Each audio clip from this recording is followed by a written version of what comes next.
Hello friends, खूप दिवसांनी मी हा व्हिडिओ बनवते आणि तो मला बनवावासा वाटला कारण मी काल एक खूप सुंदर पिक्चर बघितला. नेटफ्लिक्सवर तो पिक्चर अवेलेबल आहे आणि कदाचित तुमच्यापैकी काही लोकांनी तो बघितला पण असेल. पण तरीसुद्धा मला असं वाटलं की या पिक्चरबद्दल बोलणं जरुरी आहे, कारण असे पिक्चर्स, असे सिनेमा खूप कमी येतात. आणि जनरली आपण जे पिक्चर बघतो, वेब सिरीज बघतो, तर ती फॅमिलीबरोबर बघण्याच्या अजिबात लायकीची नसते आणि त्याच्यामध्ये सेक्शुअल कंटेंट, पुन्हा ड्रिंकिंग, स्मोकिंग हे असं सगळं दाखवलं जातं आणि जनरली थ्रिलरपणाच असतो. नाहीतर हिरो हिरोईनचं रोमॅन्स आणि नको नको ते सीन्स असं सगळं त्याच्यात असतं आणि ते कायमचं बघून बघून पण आता माणसं कंटाळली आहेत. तर त्यामुळे ज्या प्रेक्षकांना खरोखर एखादी चांगली स्टोरी बघायची आहे, चांगलं डायरेक्ट केलेलं मूव्ही बघायचं असेल, तर त्यांच्यासाठी हा मूव्ही आहे आणि तो ऑस्करलासुद्धा नॉमिनेट झालेला आहे. पुढे त्याचं काय झालं ते मला माहीत नाही, पण माझी अशी इच्छा आहे की ह्याला काही ना काहीतरी प्राईज जरूर मिळालं पाहिजे. ॲक्टरसुद्धा खूपच छान आहेत, त्याने अतिशय सुंदर काम केलेलं आहे आणि त्याचं डायरेक्टरही वर्थ आहे. कोण आहेत ते मला माहिती नाही आहे, म्हणजे मी नाव वाचलेलं नाही आहे, पण मला पिक्चरच एवढा आवडला की बाकीचं मी काही विचारच केला नाही. मी सहज म्हणून लावला होता, पण खूप खूप सुंदर आहे. तर अशा या मूव्हीचं नाव आहे होम बाउंड. नाव इंग्लिश असलं तरीसुद्धा तो पिक्चर हिंदीमध्ये अवेलेबल आहे. ओरिजिनल हिंदीमध्येच बनवलेला आहे हा मूव्ही. आणि ॲक्टर त्याच्यामध्ये ईशान खट्टर आहे मेन. तुम्ही तर त्याला ओळखताच. तोही एक चांगला ॲक्टर आहे, पण अंडर रेटेड आहे, अंडर एस्टिमेटेड आहे आणि त्याला माझ्या मते चांगले रोल मिळत नाहीत किंवा तो कदाचित तसे रोल चॉईस केलेले नाहीत त्याने. तर त्याच्यामुळे आजपर्यंत तो पुढे आला नाही आहे. जेवढा त्याला म्हणजे ड्यू आहे तेवढं मिळालेलं नाही आहे. आणि दुसरा एक ॲक्टर आहे तर तो विशाल जेठवा. तो तुम्ही कदाचित त्याला वेब सिरीजमध्ये किंवा मूव्हीमध्ये बघितलं असेल. परंतु तोही एक चांगला ॲक्टर आहे. त्याचा काही पर्सनॅलिटी वगैरे दोघांची अशी काही खास नाही आहे. परंतु त्यांचं जे ॲक्टिंग आहे ते बघण्यासाठी हा पिक्चर जरूर बघावा.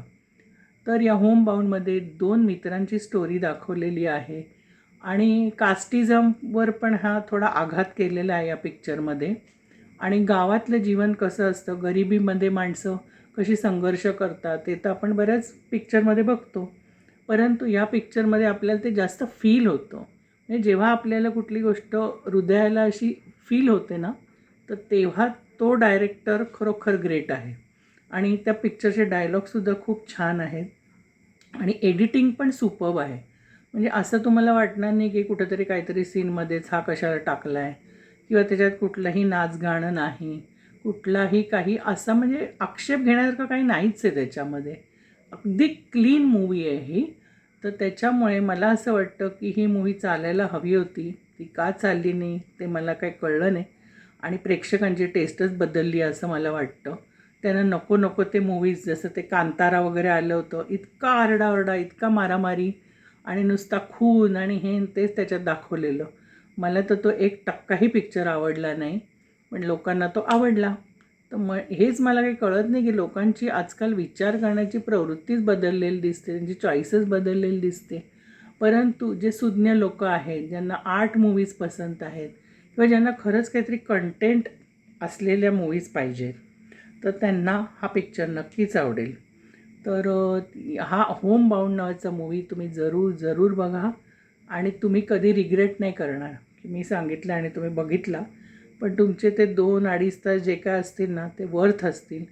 आणि अतिशय शांतीने बघा, म्हणजे जेव्हा गडबड गोंधळ आवाज नसेल, तुम्ही एकटे असाल किंवा तुम्ही तुमच्या अगदी खास लोकांबरोबर असाल तेव्हा बघू शकता.